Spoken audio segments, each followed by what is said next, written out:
case is bevacizumab in treatment of choroidal metastasis from pulmonary adenocarcinoma. Dr. Vaibhav Bhatt. Good afternoon, everyone. Taking you through.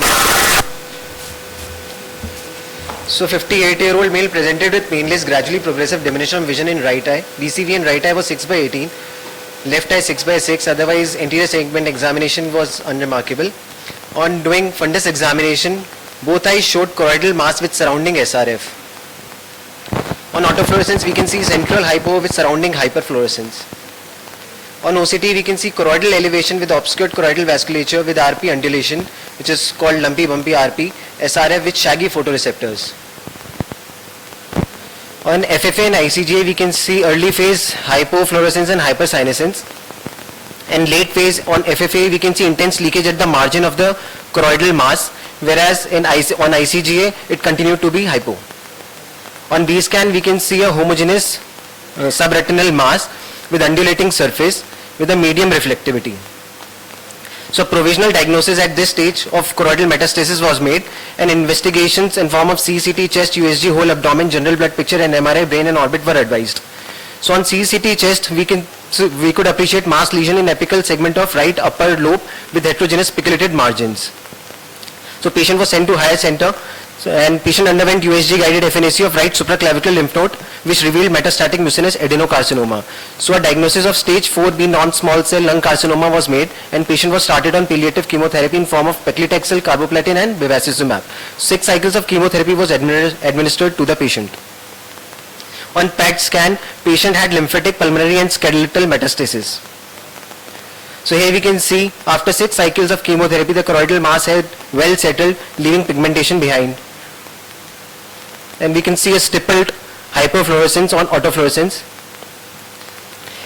So on OCT, we can see that the choroidal elevation has gone, the choroidal vasculature has come back, the SRF, the lumpy bumpy RP had gone after 6 cycles of chemotherapy. On B scan, we can see the resolution of subretinal mass. On FFA and ICJ, now we can appreciate after 6 cycles of chemotherapy, we could appreciate the choroidal vasculature as seen on the FFA and ICJ, which were earlier could not be appreciated. So PET scan post chemotherapy revealed a resolved skeletal metastasis but a residual lymphatic and a residual primary lung malignant pathology. So coming on to the discussion, uveal tract is the most common site for metastasis, choroid constituting the most of it 88%, iris 9% and ciliary body 2%. Incidence of ocular metastasis from lung carcinoma is around 2 to 7%. Breast and lung carcinoma are the predominant tumors to metastasize to the uvea. So coming on to the differential diagnosis, there are 3 main differential diagnoses. First is the choroidal osteoma, which can be picked up by B scan. It's have a pseudo-optic nerve sign. Choroidal melanoma, which have a, again collar button appearance on B scan with the excavation. And choroidal hemangioma has a fusiform biconvex cross-sectional shape of lesion and internal brightness similar to that of orbital fat. In choroidal hemangioma, we can even see on ICGA a late phase washout phenomena. So coming on to the management, treatment for orbital and ocular metastasis is palliative. Such metastasis suggest hematogenous spread. And aim is to maximize quality of life and restore or preserve vision, which can be achieved with either radio or chemotherapy. So depending on the life expectancy, the treatment are divided. In case of short life expectancy, like in our case, lung carcinoma, systemic chemotherapy is usually as the first choice. And then maybe local therapy can be given in form of PBT, SBRT, EBRT. So systemic chemotherapy is effective in treating ocular metastasis. Case reports have shown that chemotherapy is efficacious for choroidal metastasis. Intravitreal bevacizumab has also been tried and it has shown results in choroidal metastasis. Reports demonstrate anti-angiogenic and anti-permeability effects of bevacizumab on tumor vessels. So why systemic bevacizumab? It produces effective chemotherapy drug concentration around the metastasis via rich choroidal blood supply through systemic circulation, and choroid is not protected by the blood-retinal barrier. So in our experience, in our case, complete resolution of bilateral choroidal mets was achieved with systemic chemotherapy and systemic bevacizumab. And there are few case reports in which remission of unilateral choroidal metastasis from adenocarcinoma has been seen after chemotherapy and systemic bevacizumab. But to the best of our knowledge, this is the first case with bilateral choroidal mets from non-small cell lung carcinoma treated with platinum doublet and systemic bevacizumab. Thank you.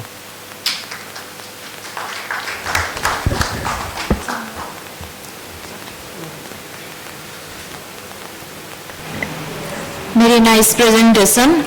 So in both I used bevacizumab along with chemotherapy.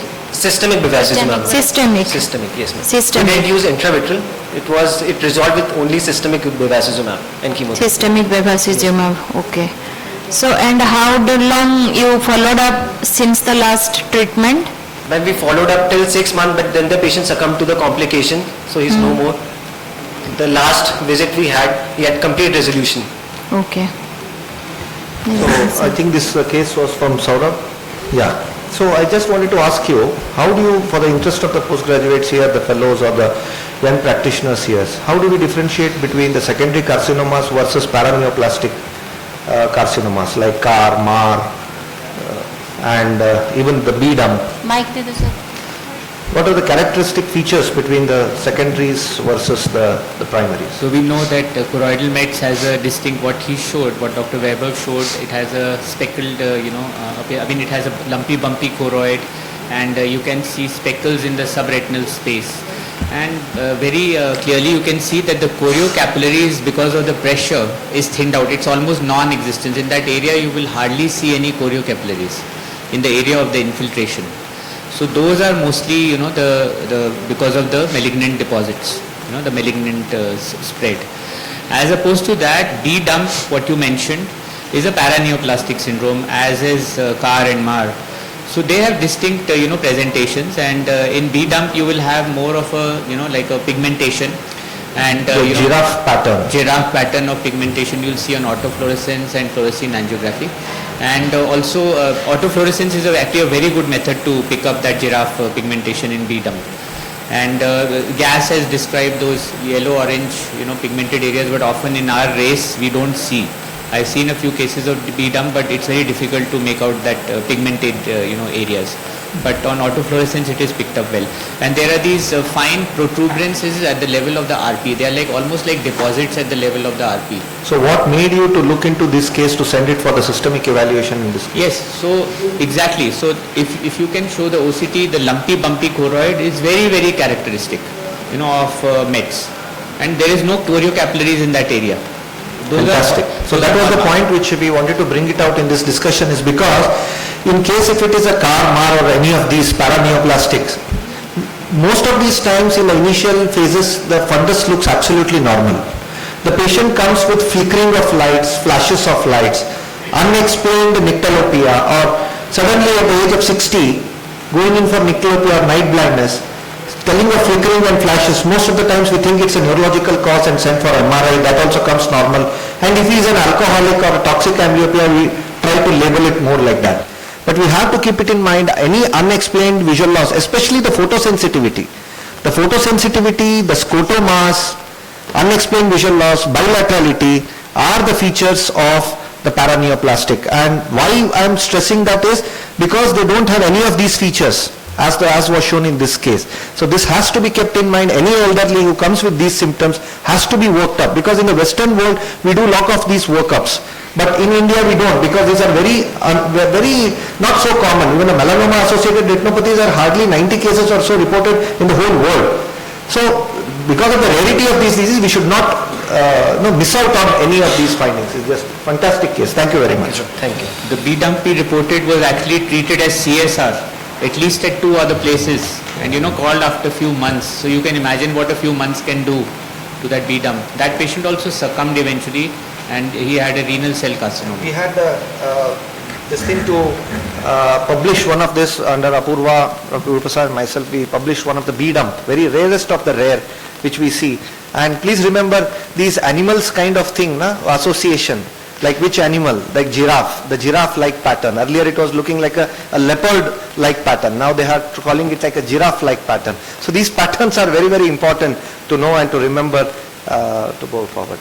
I just wanted to add that systemic therapy could be very effective. Also, you see sometime choroidal metastasis in cases of acute lymphoblastic leukemia. Yes. And you may have lot of big mets. They would just melt away. Everything goes away. We have even a report of a case in one of the pediatric journals. But usually they would come back. But so systemic chemo should be considered very strongly in many of the metastatic lesions in the eye is going to respond. That's very important. Just one quick question to all of the youngsters here. Which was the one trial where they first gave intravenous bevacizumab in the initial phase? Does anyone remember the name of that trial? Intravenous anti-VEGF, that is bevacizumab for the treatment of CNVM. Yes, very good, fantastic. That's the SANAT trial, and after that we got to know that there was no usefulness of intravenous therapy or any anti-VEGF for the CNVMs. Of course, it has a wonderful, as you see in this case, for the secondaries or the METs.